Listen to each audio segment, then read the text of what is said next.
we've noticed some pretty big changes happening to Meta and in particular to advertising that we want to make sure you know about. First up, in October 2025, Meta has banned all political, social, and electoral advertising across the EU and the EEA.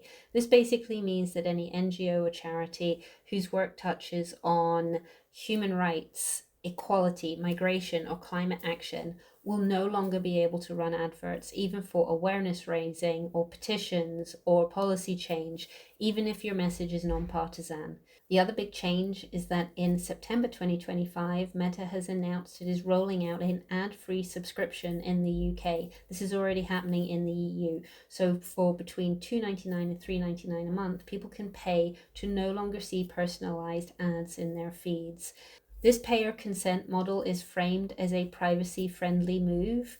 For charities who rely on advertising to reach supporters, it could mean shrinking audiences and rising costs. The other important thing to note is that Instagram is testing opening a home feed directly to Reels. It's a clear signal that Meta is prioritizing short-form video content over other forms of content. So for organizations who are relying on posts and carousels, this shift really does indicate that Meta and its algorithm are prioritizing entertainment over depth.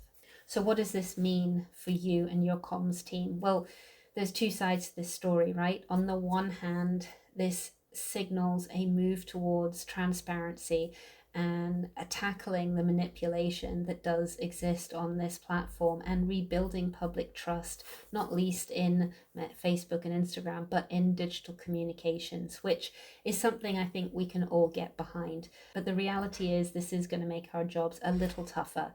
The cost of visibility is rising and it's going to continue to do so. Organic reach is going to continue to decline for traditional posts, and paid targeting is going to become harder, especially for advocacy and issue-led work. But it's not all doom and gloom, right?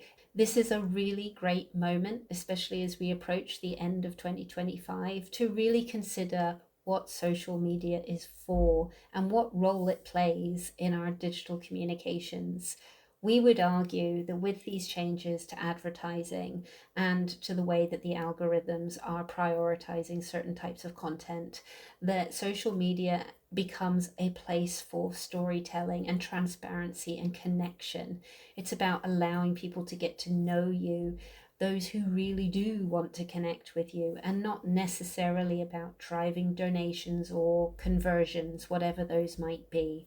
We also think that it's about doubling down on your owned and ethical spaces, your website, your CRM, your actual community.